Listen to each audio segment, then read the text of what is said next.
Hello friends, स्वागत है आप लोग का एनसीईआरटी जोन में। आंसर की आना तो शुरू हो गया है। जैसे दो आंसर की आ गया है, एक आंसर की जो आया है फाइनल आंसर किया है। जैसे प्रधान टीचर और प्रधान शिक्षक का जो आंसर किया है वो फाइनल आंसर किया है। 1 to, क्योंकि उनका एग्ज़ाम भी बहुत पहले हुआ था। और 1 to 5 का जो आया है वो प्रोविजनल, फर्स्ट प्रोविजनल आया था, जिसमें लोग कह रहे 4 क्वेश्चन, मुझे 4 क्वेश्चन में बदलाव हो सकता है। और एक क्वेश्चन आई थिंक लैंग्वेज वाले में भी है जो बदलाव हो सकता है, क्योंकि 1 to 5 का मैंने पेपर देखा नहीं है। मतलब मैं वो क्वेश्चन देखा जो मुझे लग रहा था कि ये इसका आंसर जो बीपीएससी ने दिया वो गलत है। ठीक है ना। ये मुझे लग रहा था, क्योंकि बहुत जगह पे पता चलता है। जैसे एक क्वेश्चन एक रिवर वाला है, दामोदर रिवर जो परियोजना वाला है, वो क्वेश्चन तो बिल्कुल मुझे लगता है बदलेगा, क्योंकि उसमें वो झारखंड के भी इंक्लूड किए हुए हैं। अगर सिर्फ बिहार का बोला जाए तो बिहार में सोन नदी परियोजना है सबसे पहली। ठीक है। तो अब क्वेश्चन होता है हमारा कब आएगा। तो देखो 1 to 5 का आ गया, उसके बाद प्रधान शिक्षक का आ गया, आज 6 to 8 का आएगा। देखो इतने दिनों से बहुत मतलब अटकलें नहीं लगाई जा रही थी कि अब आएगा आंसर की। तो मैं इसलिए वीडियो नहीं बना रहा था, क्योंकि कोई फाइनल ठीक से बोल नहीं रहा था। बट अब तो क्योंकि आने लगा है तो एक्यूरेट है। ठीक है। फिर भी जैसे 6 to 8 का आज आ जाएगा। उसके बाद 9th 10th का प्रोविजनल आंसर की 1 सितंबर को निकलेगा। ठीक है ना, 1 सितंबर को। यानी आप देख रहे हो एक एक दिन बीच करके निकल रहे हैं। तो हो सकता है 11th 12th का 3rd सितंबर को आ जाए, हम लोग का 3rd सितंबर का आ जाए। लेकिन ये भी मान के चलना चलना कि जब आंसर की आएगा उसके बाद भी कम से कम 4 5 क्वेश्चन ऐसे होंगे जो फिर से बदले जाएंगे, क्योंकि हर पेपर में ही होता है। जैसे अभी प्रधान टीचर का आया है तो उसमें 7 आंसर बीपीएससी ने बदले हैं। सेम आपने जब TRE 2 दिया था तो उसमें भी बदलेंगे, तो इसमें भी बदलेंगे। ठीक है। और एक चीज़ मैं देख रहा था, कुछ लोग बोल रहे थे कि उनका मार्क्स काफ़ी ज़्यादा, जैसे 1 to 5 वाले में, कि उनका मार्क्स काफ़ी ज़्यादा घट गया, बढ़ गया है। तो मैं इसलिए बार बार लोगों को मना करा था। देखो एक तो लोग इतना जल्दी आंसर दे देते हैं, मतलब पेपर ख़त्म नहीं हुआ, थोड़ा भी सोचना नहीं है कि जल्दी जल्दी देना है, कि आंसर दे देते हैं। और लोग मिला भी लेते हैं, पता नहीं कैसे, कि एग्ज़ाम ख़त्म हुआ शाम के समय में वीडियो आ गया और लोग मिला भी लिए। इतना जल्दी नहीं करना होता है, टाइम देना होता है। और जिस क्वेश्चन में आपको सस्पेंस है खुद गूगल करना होता है। नहीं तो किसी से भी आप मिला लोगे तो फिर आपका आंसर तो बाद में कुछ नंबर कमेगा ही कमेगा, बढ़ भी सकता है। ठीक है। लेकिन बहुत लोग बोले 7 7 8 8 10 10 नंबर कम रहती है। ऐसे तभी कमते हैं जब आप कहीं से मिला ले रहे हो। ठीक है।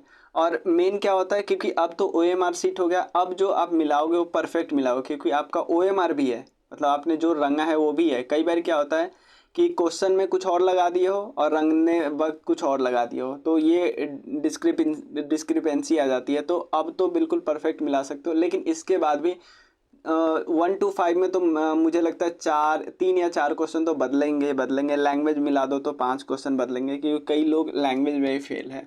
ठीक है। और पिछली बार की तरह नहीं होगा कि लैंग्वेज को बिल्कुल हटा दिया जाएगा। तो पिछली बार भी 1 to 5 में नहीं हटाया गया था और 6 to 11 में हटाया गया, 6 to 12 में हटाया गया था। उसके कारण कुछ और थे, और उसके कारण इस बार ही वो अप्लाई ही नहीं होता है। उसके कारण थे लैंग्वेज वाला, क्योंकि बंगला और उर्दू का लैंग्वेज वाला क्वेश्चन नहीं डाला गया था। इस बार तो आपको पता है सब डाला गया।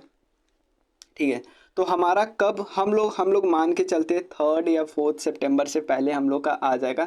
फिर उसके बाद हम लोग को कुछ टाइम मिलेगा, मतलब कि 2 3 दिन। देखो मुझे लगता है कि क्योंकि धीरे धीरे पेपर इसलिए डाल रहे आंसर, एक तो हो सकता है प्रिपेयर ना हो, या हो सकता है वेबसाइट के ट्रैफिक और भी बहुत चीज़ देखा जाता है कि फिर चैलेंज करने के लिए चैलेंज बहुत लोग करेंगे तो फिर वेबसाइट उस समय ना दिक्कत हो जाए। मेन ये चीज़ देखा जाता है। तो और रिजल्ट की बात करें तो मुझे क्या लगता है, मुझे लगता है सबसे पहले रिजल्ट आएगा इनका, ऑब्वियसली आना भी चाहिए। इनका रिजल्ट 25 सितंबर को आएगा, आ जाएगा।